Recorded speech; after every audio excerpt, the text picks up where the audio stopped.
পরিবার যেটা অভিযোগ করছে, খেলতে গিয়ে নিখোঁজ হয়ে যায় তৃতীয় শ্রেণীর ওই পড়ুয়া। পুকুর থেকে উদ্ধার করা হয় নিখোঁজ বালকের দেহ।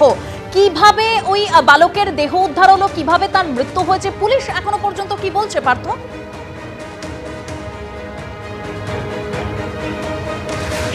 দেখো, গোটা বিষয়টা সংক্ষেপে তোমার যদি বলি যে শুক্রবার দিন অর্থাৎ গতকালকে বালক বাড়িতে ছিল, দুপুর 2:30-এর পরে তাকে খোঁজ পাওয়া যাচ্ছিল না। এর পরবর্তীকালে কিন্তু তারা বিভিন্ন জায়গায়, প্রতিবেশীরা জানাচ্ছেন তারা বিভিন্ন জায়গায় খোঁজাখুঁজি করে, আশেপাশে বিভিন্ন এলাকারও সেই জায়গায় তারা যান। যখন খোঁজাখুঁজি করে পাচ্ছেন না, তারপর তেহট্ট থানায় তারা অভিযোগ দায়ের করে এবং যেহেতু তেহট্ট থানায় অভিযোগের পর পুলিশ জানাচ্ছে তারা কিন্তু অপহরণের ধারায় মামলা রুজু করে এবং সেক্ষেত্রে রাত্রি 2টা পর্যন্ত পুলিশ জানাচ্ছে তারা এই নিশ্চিন্তপুর যে জায়গায় আমি দাঁড়িয়ে রয়েছে সেখানে বিভিন্ন জায়গায় খোঁজাখুঁজি করার পর তারা জানান যে সকালবেলা আবারও খোঁজাখুঁজি করা হবে, সেই মতো পুলিশ উইথড্র হয় এবং সেখানে কয়েকজন সিভিক ভলান্টিয়ার কিন্তু তখনও গ্রামের মধ্যে ছিল বলে পুলিশের তরফ থেকে বলা হচ্ছে।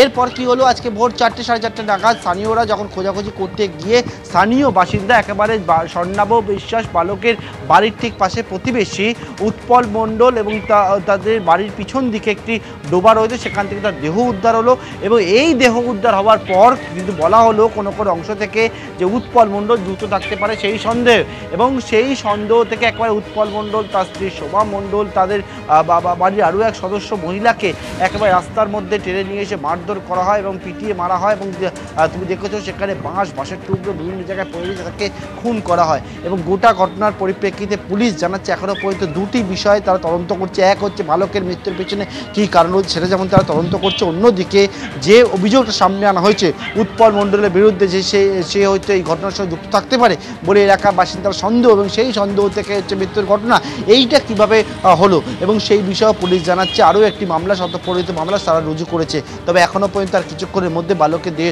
ময়নাতদন্ত সম্পূর্ণ হবে এবং ময়নাতদন্তের প্রাথমিক রিপোর্টের উপর অনেক কিছু নির্ভর করছে যে কীভাবে মৃত্যুর ঘটনাটি ঘটলো সেটা সামনে আসবে। তবে পুলিশ সমস্ত দিক জানাচ্ছে তারা খোলা রেখে তদন্তকে এগিয়ে নিয়ে যাচ্ছে। তুমি দেখলে যে পুলিশ কুকুর নিয়ে আসা হয়েছে একদিকে এলাকার মধ্যে এবং প্রচুর সংখ্যায় পুলিশ মোতায়েন করা হয়েছে, কারণ যেহেতু এলাকায় 3 জনের মৃত্যুর ঘটনা ঘটেছে তাতে কিন্তু এলাকায় যাতে পরিস্থিতি আইন শৃঙ্খলাতে কোনো অবনতি না ঘটে তার দিকে কিন্তু নজর দেওয়া হয়েছে।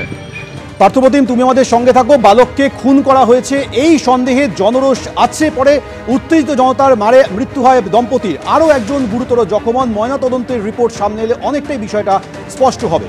কুণাল ঘোষ কি বলেছেন শোনাবো।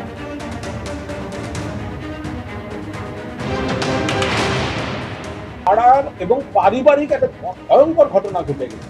একটা বাচ্চাকে ইয়ে করেছে, একটা বাচ্চা জড়িত, সেখানে জীবন জড়িত, সেখানে কারা মেরেছে এরকম একটা জায়গা, এটা একটা প্রতিবেশীদের মধ্যে একটা টানাপোড়েন, একদম পাড়ার মহল্লার টানাপোড়েন থেকে অপ্রীতিকর ঘটনা ঘটেছে।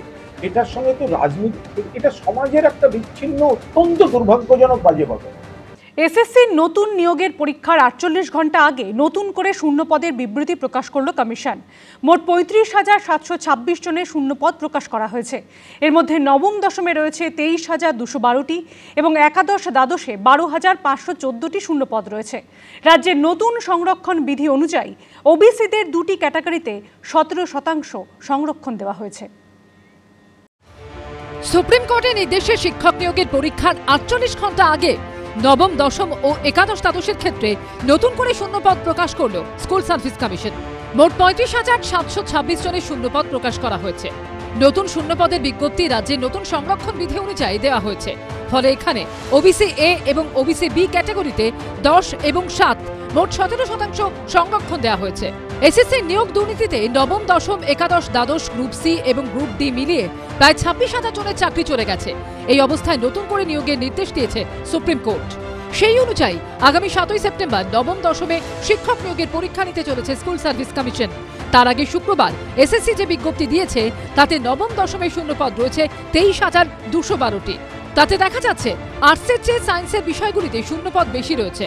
সবচেয়ে বেশি শূন্যপদ রয়েছে ভৌত বিজ্ঞানে 4,352টি।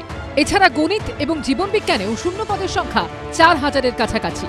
বাংলা এবং ইংরেজিতে 3,000-এর বেশি শূন্যপদ রয়েছে। ইতিহাসে 2,000-এর কিছু বেশি এবং ভূগোলে 1,840টি শূন্যপদ রয়েছে। 14ই সেপ্টেম্বর একাদশ দ্বাদশ শ্রেণীতে শিক্ষক নিয়োগের পরীক্ষা হবে। এক্ষেত্রে মোট শূন্যপদের সংখ্যা 12,514টি। সবচেয়ে বেশি শূন্যপদ রাষ্ট্রবিজ্ঞানে 1,373টি। এছাড়াও রসায়ন, দর্শন এবং এডুকেশনে 1000-এর ওপর শূন্যপদ রয়েছে। ঢপের চপ। 21 সালের আগে নন্দীগ্রামে এসে ভালো পায়ে প্লাস্টার লাগিয়ে বলেছিল ডবল ডবল চাকরি, আর এখন ডবল ডবল চাকরি যাচ্ছে। দুঃখ হচ্ছে না, এটাকে বলে দেখবি আর জ্বলবি লুচির মতো ফুলবি। সব প্যানেল বাতিল করতে হবে, সবার চাকরি খেতে হবে। সরকার শূন্য পদও করতে পারবে না, সরকার চাকরি দিতে পারবে না। কর্মপ্রার্থীদের চোখে জল ফেলে সেই চোখের জলের উপর নেতিবাচক রাজনীতি করতে চাইছেন এই শুভেন্দু অধিকারী। 7 ও 14 সেপ্টেম্বর দুদিনই বেলা 12টা থেকে দুপুর 1:30 পর্যন্ত 1.5 ঘন্টার পরীক্ষা হবে। পরীক্ষার্থীদের সকাল 11টার মধ্যে পরীক্ষা কেন্দ্রে ঢুকে যাওয়ার নির্দেশ দিয়েছে স্কুল সার্ভিস কমিশন। কৃষ্ণেন্দু অধিকারী, বিটন চক্রবর্তী ও আশাবুল হোসেনের রিপোর্ট, এবিপি আনন্দ। নিয়োগ দুর্নীতিকাণ্ডে ধৃত তৃণমূল বিধায়ক জীবনকৃষ্ণ সাহা যাদের থেকে টাকা নিয়েছিলেন, মুর্শিদাবাদের বাসিন্দা এমন 4 জনকে শুক্রবার জিজ্ঞাসাবাদ করল এনফোর্সমেন্ট ডিরেক্টরেট। পাশাপাশি জীবনকৃষ্ণর অ্যাকাউন্টে সন্দেহজনক লেনদেনের অভিযোগে চিহ্নিত আরও 4 জনকে আগামী সপ্তাহে ডাকা হয়েছে সিজিও কমপ্লেক্সে। শিক্ষক নিয়োগ দুর্নীতির অন্যতম মূল চক্রী তিনি। লাখ লাখ টাকার বিনিময়ে বিক্রি করেছেন শিক্ষকের চাকরি। তারও পরিবারের সদস্যদের ব্যাংক অ্যাকাউন্টে জমা পড়েছে কোটি কোটি টাকা। বড়ুয়া তৃণমূল বিধায়ক জীবনকৃষ্ণ সাহাকে গ্রেফতারের পর আদালতে এমন চাঞ্চল্যকর দাবি করেছে এনফোর্সমেন্ট ডিরেক্টরেট। এবার জীবনকৃষ্ণ যাদের টাকার বিনিময়ে চাকরির প্রতিশ্রুতি দিয়েছিলেন বা চাকরি পাইয়ে দিয়েছিলেন, মুর্শিদাবাদের বাসিন্দা এমন 4 জনকে জিজ্ঞাসাবাদ করল এনফোর্সমেন্ট ডিরেক্টরেট। শুক্রবার সকালে এক মহিলা সহ 4 জন নথি নিয়ে সিজিও কমপ্লেক্সে আসেন। হ্যাঁ, ওখানে যেখানে কথা বলা সেখানে বলবো।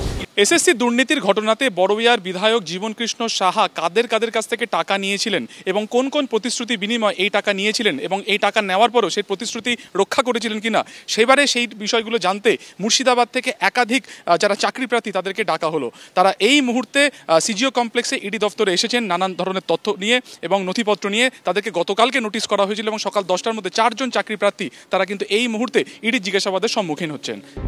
ইডি সূত্রে দাবি, বঙ্গীয় গ্রামীণ বিকাশ ব্যাংকে তৃণমূল বিধায়ক জীবনকৃষ্ণ সাহার 2টি নতুন অ্যাকাউন্টের হদিশ মিলেছে, যেখানে বিভিন্ন সময়ে লাখ লাখ টাকার লেনদেন হয়েছে।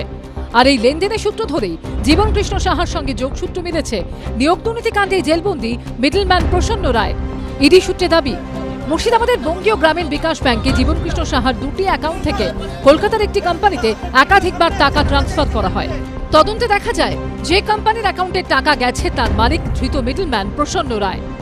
ইডি সূত্রে দাবি, শুধু প্রসন্ন রায় নন, এমন আরও 4 জনের নাম উঠে আসছে, যাদের অ্যাকাউন্ট থেকে জীবনকৃষ্ণর অ্যাকাউন্টে সন্দেহজনক লেনদেন ধরা পড়েছে। ইডি সূত্রে খবর, আগামী সপ্তাহে সেই 4 জনকে সিজিও কমপ্লেক্সে তলব করা হয়েছে। কেন তারা তৃণমূল বিধায়ক জীবনকৃষ্ণ সাহাকে টাকা পাঠিয়েছিলেন? জীবনকৃষ্ণই বা কেন তাদের অ্যাকাউন্টে পাল্টা টাকা পাঠিয়েছিলেন? এই প্রশ্নের উত্তরই ইডির আধিকারিকরা জানতে চাইছেন। ইডি আধিকারিকরা দাবি করছেন যে বঙ্গীয় গ্রামীণ বিকাশ ব্যাংকের 2টি অ্যাকাউন্টের স্টেটমেন্ট খতিয়ে দেখে একাধিক সন্দেহজনক লেনদেনের তথ্য তারা পেয়েছেন এবং ইতিমধ্যেই 4 জনকে তলব করা হয়েছে। এই 2টি অ্যাকাউন্টে আরও কোনো সন্দেহজনক লেনদেন রয়েছে কিনা সেটাও কিন্তু খতিয়ে দেখা হচ্ছে। যাদের নিয়ে উনি দুর্নীতি করতেন তাদের অনেকের নামই সামনে চলে এসছে, আর যারা এই দুর্নীতির শিকার হয়েছে তাদের অনেকের নাম সামনে চলে এসছে। এক এক করে সিবিআই প্রত্যেককে ডেকে তাদের সাথে বয়ান মিলিয়ে নিচ্ছে।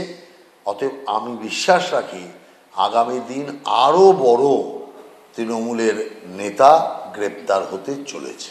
এটা সবার জন্যই অস্বস্তিকর, আমরা চাই না। আমি তো আবারও একটা কথা বলছি, যিনি মানুষের ভোটে নির্বাচিত হন, এটা আমার চিরদিনের কথা আছে, আমি রিপিট করব। তাকে সবসময় মনে রাখতে হবে যে মানুষ আমায় ভোট দিয়েছে, শুধু ভোটটা দেয় না, সে বাড়িতে বসে আমাকে খেয়াল রাখে আমি কী করছি, আমি কী করছি না করছি তার প্রতি নজর থাকে। অথচ সেটা মেনেই চলা উচিত প্রত্যেকটা মানুষের। ইডি সূত্রে খবর, এই 4 জনকে জিজ্ঞাসাবাদের পর সেই তথ্য হাতে রেখে জীবনকৃষ্ণ সাহাকে জেরা করতে চান তারা। সুকান্ত মুখোপাধ্যায়, প্রকাশ সিনহা ও উজ্জ্বল মুখোপাধ্যায় রিপোর্ট, এবিপি আনন্দ, কলকাতা।